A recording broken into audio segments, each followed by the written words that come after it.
সেখানে হুঁশিয়ারি উচ্চারণ করছেন, ছাত্রদের বিরুদ্ধে হুমকি প্রদান করছেন যে আওয়ামী লীগ তাদের কর্মীদেরকে প্রস্তুত থাকতে বলেছে এই ছাত্র আন্দোলন দমন করার জন্য। তাহলে আইনমন্ত্রী যদি শেখ হাসিনার নির্দেশে আলোচনার প্রস্তাব দিয়ে থাকেন, সেতুমন্ত্রী কার নির্দেশে এই আন্দোলন দমন করার জন্য আওয়ামী লীগকে প্রস্তুত থাকার নির্দেশ দিলেন?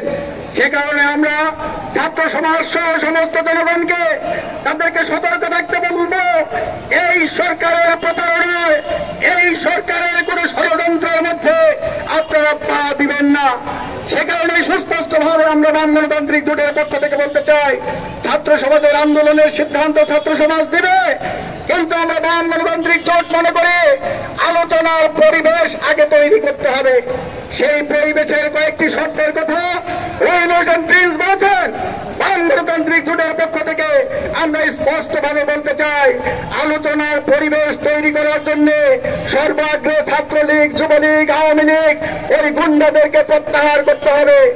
র্যাব, পুলিশ, বিজিবি টহল সেগুলো প্রত্যাহার করতে হবে।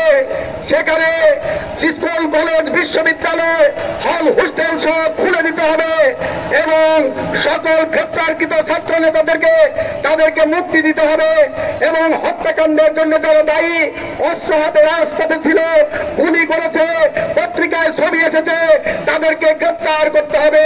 পুলিশ এবং ছাত্রলীগ, যুবলীগ, সন্ত্রাসী গুন্ডাদেরকে তাদেরকে গ্রেপ্তার করতে হবে এবং সেই প্রেক্ষিতে সরকারকে নীতিগতভাবে ঘোষণা করতে হবে কোটা সংস্কারের যে দাবি, সেটা যৌক্তিক দাবি।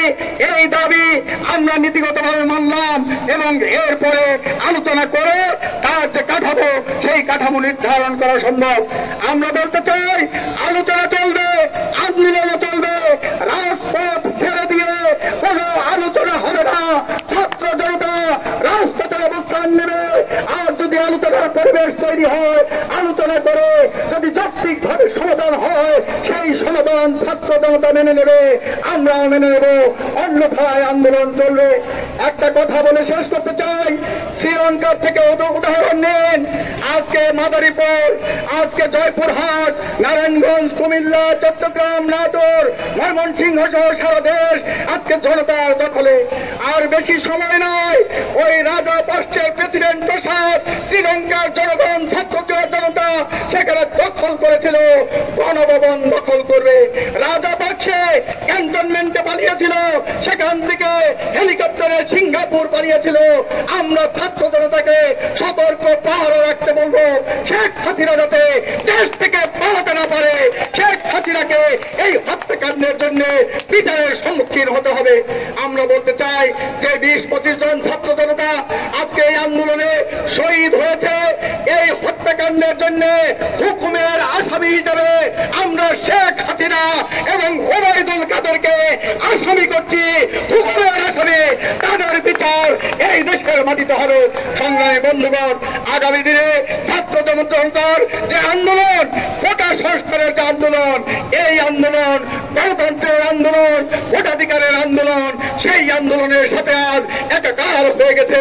কাজেই গণতন্ত্রের দাবি, ভোটাধিকারের দাবি, কোটা সংস্কারের দাবি, বেকারত্ব, বেকার সমস্যা সমাধানের দাবি এক এবং অঙ্গাঙ্গিভাবে যুক্ত। সেই সংগ্রাম বাম গণতান্ত্রিক জোট করছে। সেই সংগ্রামে সকলকে অংশগ্রহণের আহ্বান জানিয়ে আগামী দিনে আমাদের যে লড়াই সংগ্রাম, সেটা অব্যাহত